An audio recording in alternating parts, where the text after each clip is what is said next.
নমস্কার, আমি প্রশান্ত। আমার চ্যানেল মাতৃশক্তি। আজ বলবো সিঁদুর পরা নিয়ে।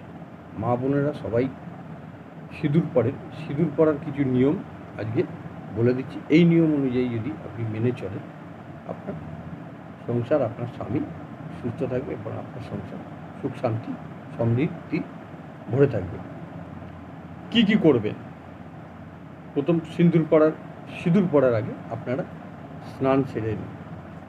ভিজে চুলে সিঁদুর পরবেন না। ঘোমটা দিয়ে সবসময় মাথা ঢেকে বসে সিঁদুর পরবেন। সিঁদুর যখন নিয়ে আসবেন, নতুন সিঁদুরের কৌটো যদি সিঁদুর নিয়ে এলেন, স্বামীর পয়সা দিয়ে সিঁদুর কিনবেন। সিঁদুরটা নিয়ে এসে মা গৌরী বা মা কালী বা মা লক্ষ্মী বা মা দুর্গার সামনে অর্পণ করে সিঁদুরটাকে আপনি সিদ্ধ করে নিন, শোধন করে নিয়ে আপনি তার কপালে দিয়ে তারপর আপনি ওই সিঁদুরটাকে সিঁদুর কৌটো রেখে ব্যবহার করুন। সবার সামনে সিঁদুর পরবেন না। সিঁদুর পরবেন বসে, ভালো করে চুল মুছে শান্তিভাবে বসে সিঁদুর পরুন। সিঁদুর পরার আগে অবশ্যই মুখে মিষ্টি কিছু দিয়ে নেবেন।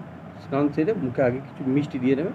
আপনি দরকার হলে চিনিয়ে দিন, এতে কোনো মুখে চিনিয়ে দিন, কোনো অসুবিধা নেই, খুব ভালো ফল পাবেন এতে। সিঁদুর পরার কটা নিয়ম যদি আপনারা মেনে চলেন, আপনাদের স্বামী দীর্ঘজীবী হবে, আপনাদের পরিবার সুখ শান্তি সমৃদ্ধি সম্পন্ন হবে এবং ঠিকঠাক করে দেখুন। কাজগুলো মেনে চলুন, আপনার